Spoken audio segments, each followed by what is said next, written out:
Hola apasionados por la aviación, aquí les cuento que la gran novedad es que volvemos a lo clásico.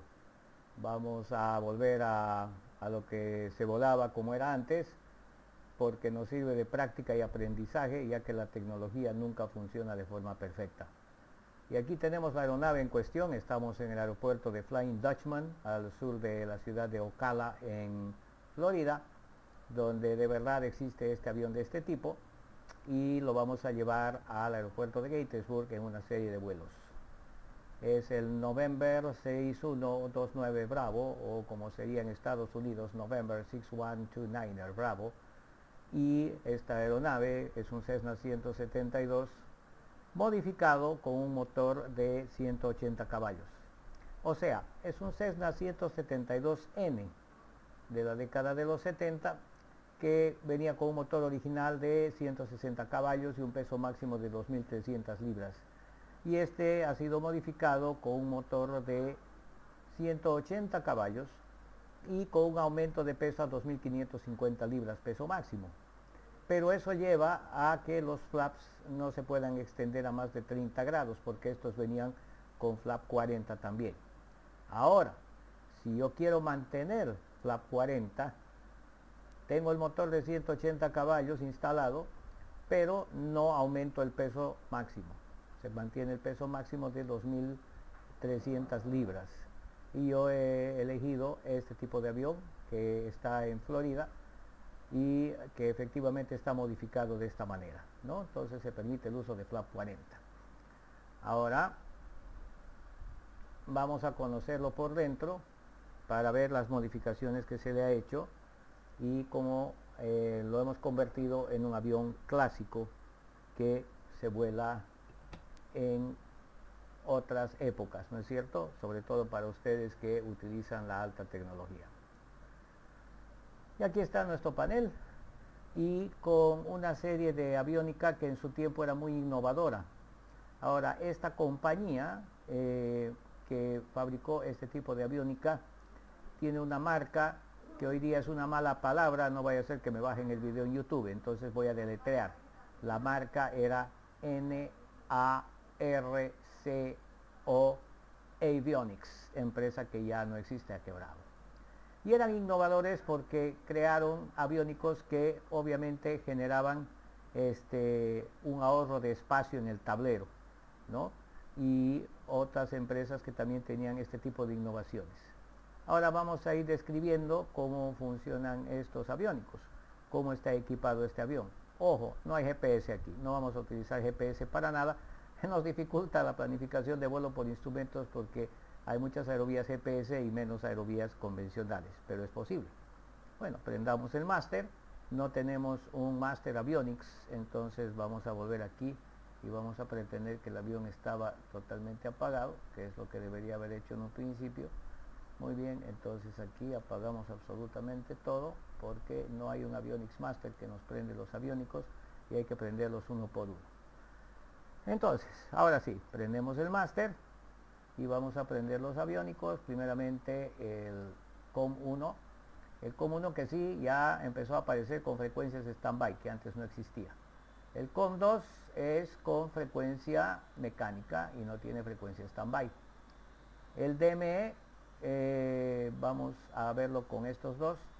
El transponder es marca King, el DME también marca King, y el ADF es marca EDO.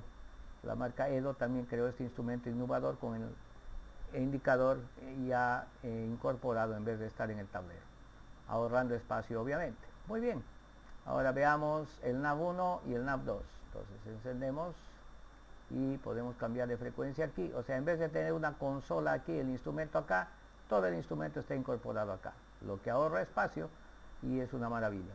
Y el DME trabaja con uno de estos, ¿no?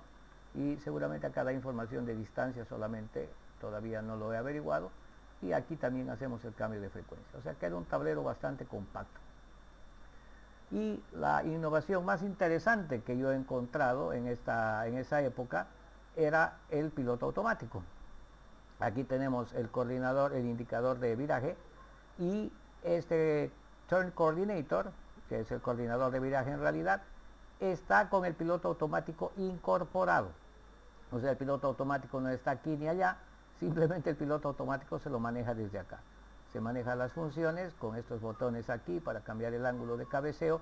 En el simulador no funciona exactamente, hay que trabajarlo bien, pero funciona y tiene un modo de wing leveler, se llama. Era un modo que al prenderlo simplemente nivelaba las alas, nada más. Lo único que hacía era nivelar las alas. Y esto es para seguir el modo heading, donde yo le indico dónde ir, para hacer el seguimiento o el tracking del VOR, y para el localizador. Con la salvedad de que cuando colocamos el localizador de ILS, me da indicación de localizador, pero no de senda de planeo. Entonces eso yo tengo que manejarlo de forma manual, o sea, el control de cabeceo tiene que ser de forma manual mientras sigo el localizador. Pues es así que funcionaba, ¿no? Y está instalado incluso en unos aviones modernos, STEC 30, de la fábrica STEC, STEC. Entonces tenemos el avión equipado de esta manera, de una manera absolutamente clásica, ¿ok? Lo único que sí le he agregado es un medidor de temperatura exterior, porque ahora vamos a tener que usar el computador de vuelo.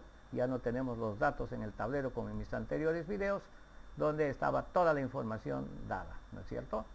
Ahora, hemos puesto flap 40, aquí yo no sé cómo cambiar esto, no tengo experiencia en paneles lo suficiente, pero están las posiciones colocadas, ¿no? Aquí vamos a subirlo del todo. Aquí sería flap 0, obviamente. Flap 10. Flap 20. Flap 30. Y flap 40. Ya después los aviones de la Cessna venían con flap 30 solamente, porque los flap 40 provocaron algunos accidentes. Una de las cosas que había que hacer cuando se hacía un go around o un reataque era llevar los flaps a 20 de inmediato. Entonces había varias muescas aquí y había errores que cometían los pilotos en ese momento y se llevó a algunos accidentes. Y los flaps 40 solamente reducían la velocidad de aproximación en 4 nudos. Claro que había un ángulo más empinado de cabeceo hacia abajo para superar obstáculos. Y obviamente con el arrastre que generaban se hacía el aterrizaje de pista más corto. Entonces ya dejaron de usar, en todos los aviones anteriores, en todos los modelos Cessna venían con flap 40 y después pasaron a tener flap 30. Luego hemos colocado calefacción del carburador, no sé cómo colocar el letrerito, porque este motor era a carburación y es a carburación. Bueno, los tanques siguen los mismos, el resto sigue igual. Avionics Master Switch ya no existe para prender todos los aviónicos, y tenemos el cebador del motor o el primer, que en este caso va a ser manual. En el otro, que es motor a inyección, es con la bomba, que también no tenía. Entonces, de esta manera tenemos un avión clásico de esa época, como se volaba en esa época, con esta innovación que me gusta mucho, este piloto automático que está incorporado aquí, y que también tenía una ventaja de seguridad, porque si tenemos falla de bomba de vacío, tenemos estos dos instrumentos que se pierden. Nos queda el compás, y para mantener alas niveladas nos servía el coordinador de viraje. Pero como funciona directamente de la barra DC, se mantiene eléctrico, todavía funciona estabilizando las alas. Así que es pues en caso de falla de los instrumentos de vacío, era una maravilla tener este piloto automático, que como les digo todavía se encuentra en el mercado usado y está incorporado en algunos aviones modernos como los Cirrus, y encima hace traqueo de GPS. Pero bueno, aquí estamos volviendo a lo clásico. Entonces, ahora si tuviéramos que apagar el avión, obviamente tenemos que apagar todo uno por uno, y para evitar daños a los aviónicos apagamos uno por uno y ponemos el avión a dormir, ¿no? Ahora voy a continuar en este video dando una explicación de cómo se hacen estas modificaciones por medio del Supplemental Type Certificate. Estas modificaciones tienen que ser debidamente aprobadas por la Agencia Federal de Aviación de Estados Unidos, y ahí continúo con esta explicación de cómo se hacen este tipo de modificaciones. De forma adicional, y algo que me olvidaba explicar, Ya no tenemos los instrumentos de presión de combustible porque no hay la bomba para hacer el cebado del motor. La bomba eléctrica no venía en este tipo de modelos. Se utilizaba obviamente el cebador manual.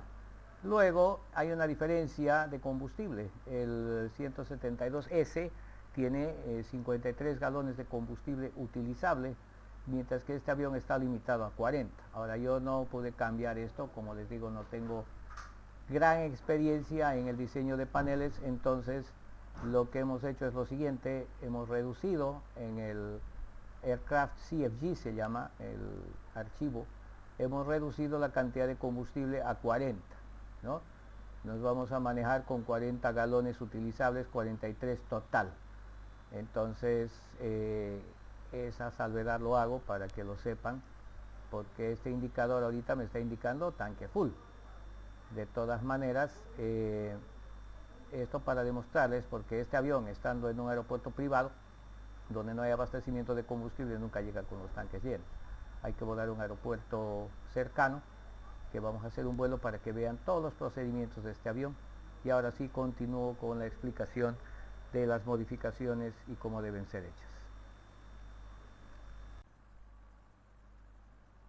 Muchos de ustedes deben conocer que es un Supplemental Type Certificate. Para los que no conocen, es un certificado de tipo suplementario o es un documento oficial que emite la Autoridad de Aviación Civil para aprobar un cambio o modificación importante en el diseño original de una aeronave, motor o hélice.